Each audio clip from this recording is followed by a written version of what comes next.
Y'all made your own communities. Y'all said you had your own culture, separate from us. So now that you're in trouble, you want to claim blackness? You want me to advocate for a group of people, for a community that, generally speaking, collectively, does not refer to themselves as. Hello guys, welcome back to the Regal Tech, and today we have a really big conversation. So this conversation has gone viral online right now, and it's a very uncomfortable conversation.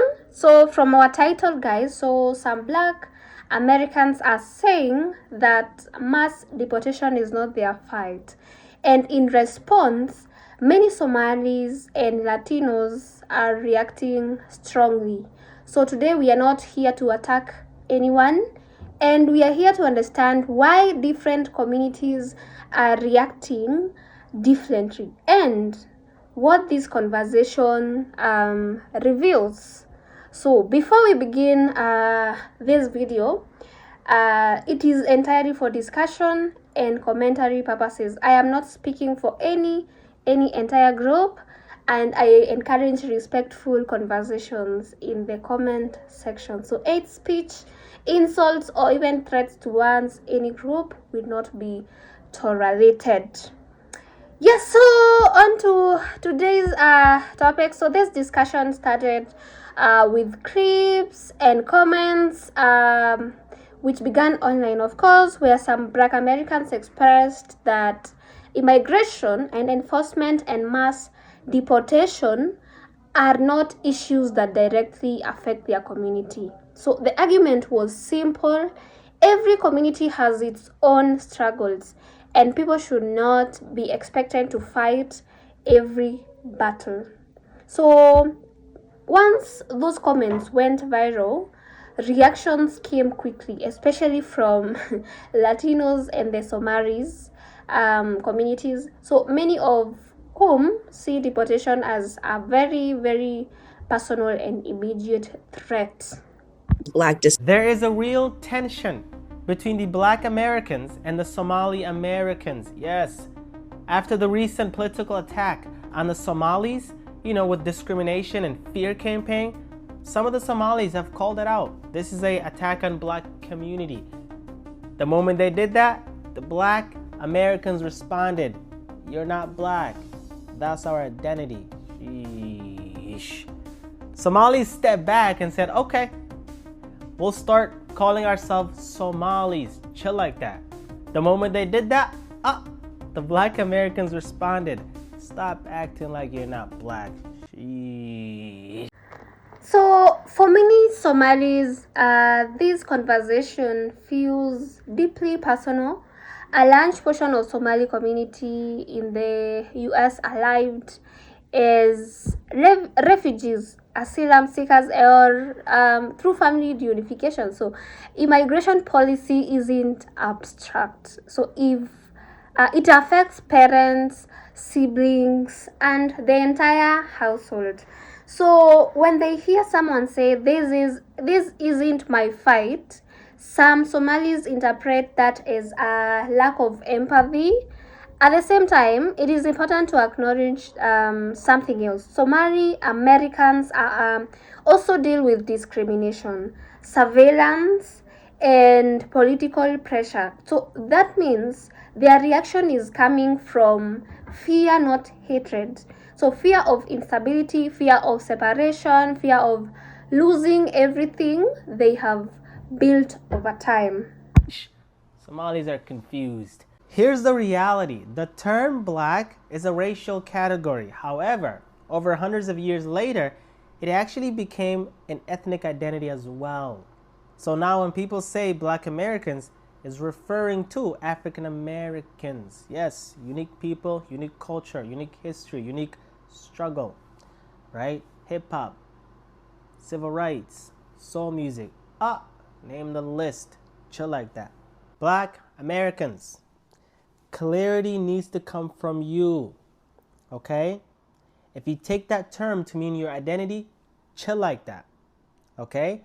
And the moment Somalis refer to their identity as Somali, let's not have this back and forth.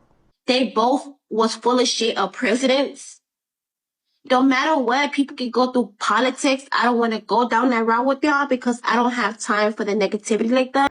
So let's talk about the Latinos' reaction. So similar but rooted in different history. So many Latinos families are mixed status, meaning some families members are citizens while others are not. So deportation can mean immediate family separation. So for decades, immigration enforcement has been tied to fear in Latino communities. So hearing anyone dismiss the issue can feel hurtful or dismissive. So that said, Latino communities are not a monolith either. Opinions vary widely depending on background, legal status, and of course personal experience. Okay, and you are free to believe that. You are free to believe that they were both full of it, and but then what are you doing with the videos then? Why are you posting your fear of this deportation? Because apparently they were both full of it, so whatever, right?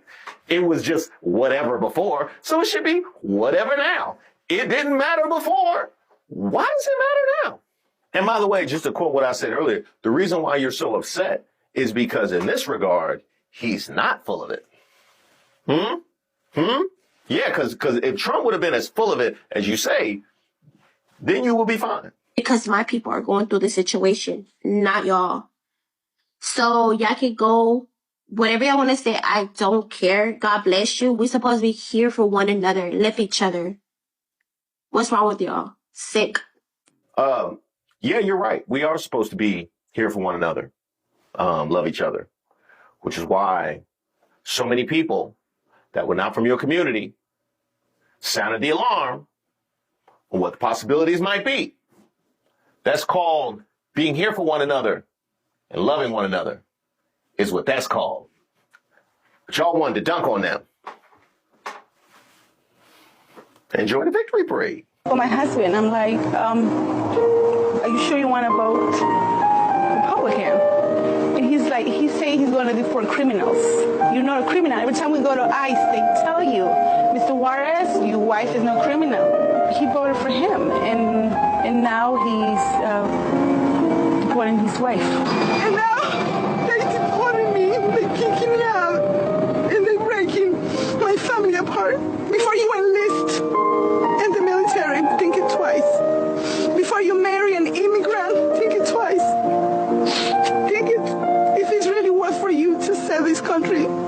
Here's the other thing, too. So many avenues for compartmentalization. Why it couldn't be me, because it was the criminals they were going after, not us. It was the criminals. Now they can criminalize whoever. So actually, they always were able to do that. Actually, that is in fact not new. But I think some people could learn from your experience. What was that you said? Be careful before you marry an immigrant? They turned off the cameras, excuse my language, and then they took my wife. This man who wished not to be identified says his wife is from Venezuela and has lived in the United States for a few years. She was one of 3 people taken from this home. I'm told the 2 others were men who worked in construction. You see them here. This video, only 1 minute and 52 seconds long, we do not see his wife being removed from the home. But this is a picture of her that he keeps in his wallet.